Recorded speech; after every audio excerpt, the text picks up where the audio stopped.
LOL take two. LOL take two. LOL take two. Now listen. Everybody goes through stuff. It's part of being, well, alive. From the moment you are born and smacked on your behind by the doctor until your final breath, a life consists of going through stuff. Even animals go through stuff.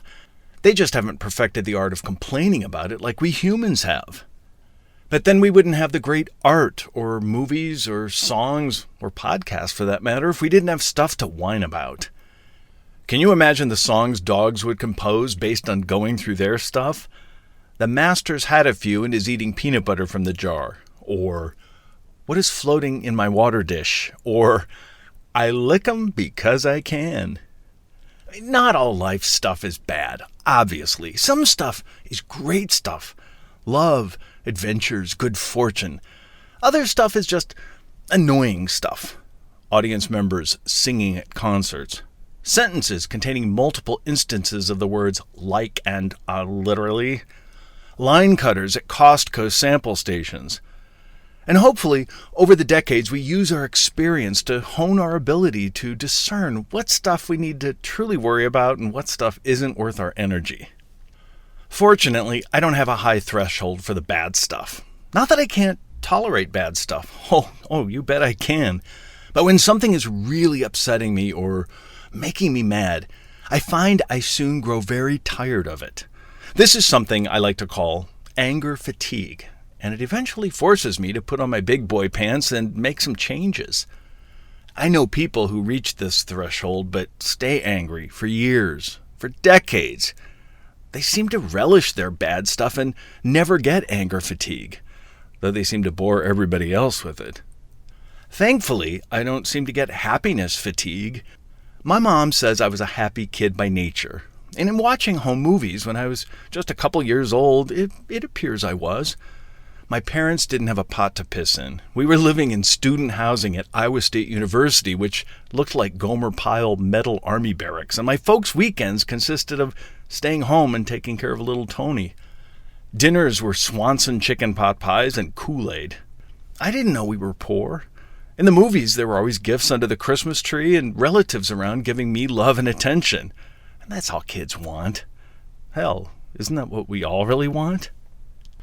One time during my turbulent years of junior high school, I was having a heated argument with my mom that had accelerated to a point where, in her frustration, she blurted out, "Tony, I don't know what happened to you. You used to be such a happy kid." I stopped. Wait, what? What did that have to do with my getting a D in Mr. Degner's math science class? How dare you call me an unhappy kid? I am a happy kid, damn it! I dramatically retreated to my basement bedroom, turned on my Spencer's Gifts disco light, stared at the 3 living fish in my smelly aquarium, and put on Electric Light Orchestra's ethereal A New World record, and cried.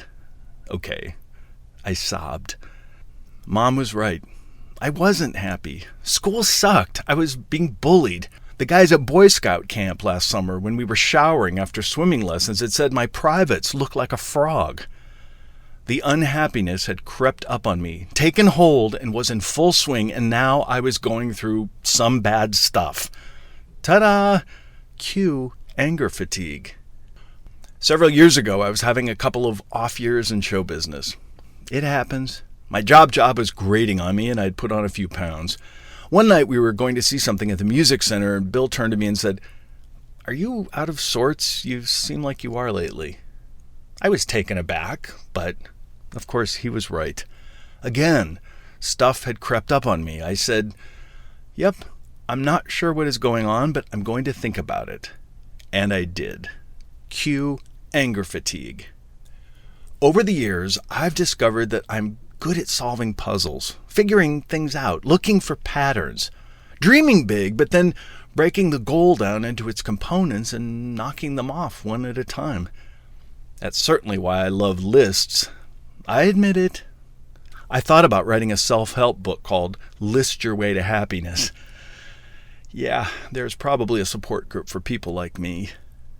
In my early adulthood, I loved Franklin planners, which were paper planners into which you put your lists and tasks for every day.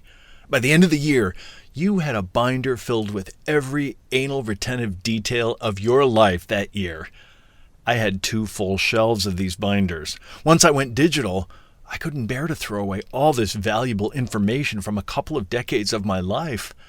So I created the Timeline of Tony. It's a document that is a timeline of my life. It doesn't contain all the minutiae of the Franklin planners, but major life events. Booked jobs, births, deaths, great trips, tough times, vacations, it's all there. And I drop into it every so often and keep adding to it. Yes, I know, it's a little bizarre, but it really comes in handy for those trivial arguments. Remember when we went to France in 1995? Oh, no, that was in 1993. No, actually, I think it was 1997. These are the kind of fascinating conversations you have when you've been together for over 3 decades. Now I go consult the Timeline of Tony. Yep, it was 93 when we went to Paris. Oh, okay. What do you want for dinner? You heard that joke, right? A marriage is just 2 people asking each other what they want for dinner until one of them dies. Well, after Bill gently reminded me that I was in a slump, I consulted the Timeline of Tony, and a pattern jumped out at me that I had never seen.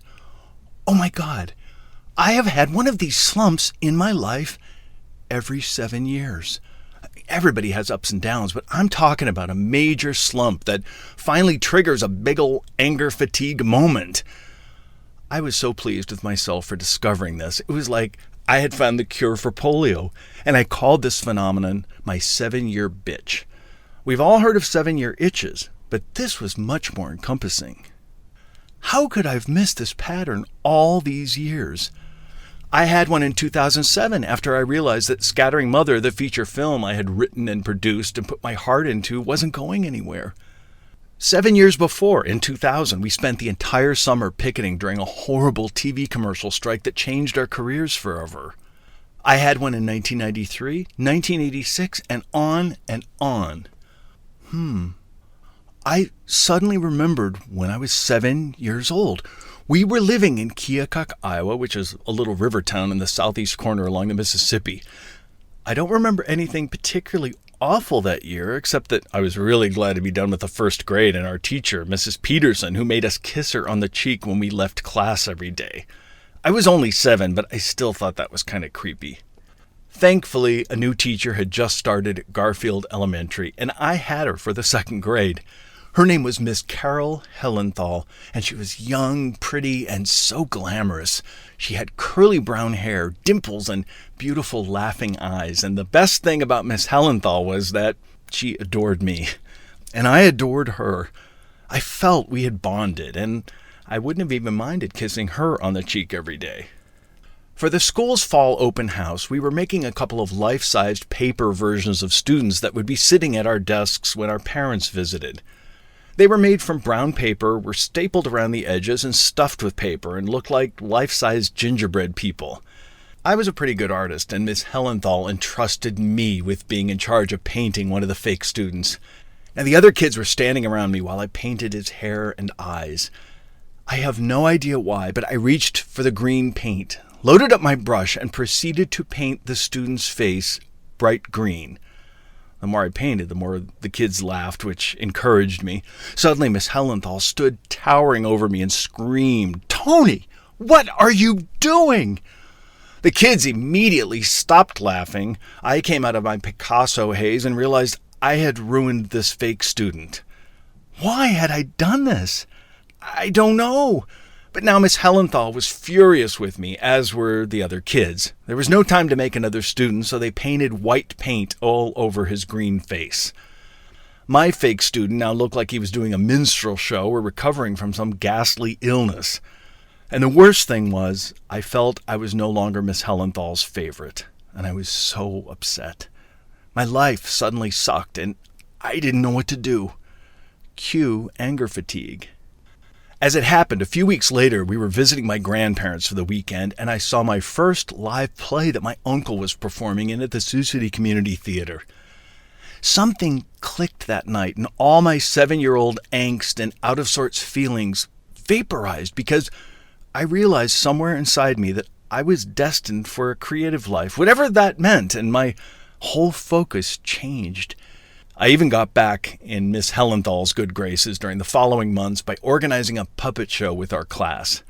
I came up with the idea and wrote the script about a place called Puppet Town in which Spot the dog's bones disappear, the cat is accused of thievery, and eventually a dragonfly, the real thief, is killed, and all the animals go to the store to celebrate. We all made our own puppets and even appeared in the Keokuk paper. In it, there's a photo of back-on-track little beaming Tony in the center of Puppet Town and beautiful Miss Helenthal standing right behind me, looking gorgeous. Bam! I had successfully worked through my first 7-year bitch, and I didn't even know it yet. Looking over the timeline of Tony, I see that every anger fatigue moment resulted in me picking myself up by the bootstraps and creating something. Puppet Town, making movies with my folk Super 8 camera, a 2-person musical review called Brooding Whitebreads, my short film 13 Heads of Hair, which, after a later 7-year bitch, I turned into a live stage musical for which I wrote the book, music, and lyrics. The solution never came from outside things or people. It always came from me. It only took me 5 decades to realize this pattern. Oh well, I guess you never stop learning. According to my calculations, it appears that another 7-year bitch might be coming in a few years, but I am ready. Bring it on. I can fast-track that stuff now. I know the signs, I know how it feels, and I know what to do when the anger fatigue monster rears its head. Kick its butt, gird my creative loins, and start some new project that I dream up. And get back to happy. Just don't forget to log it into the timeline of Tony. LOL take 2, LOL take 2, LOL take 2,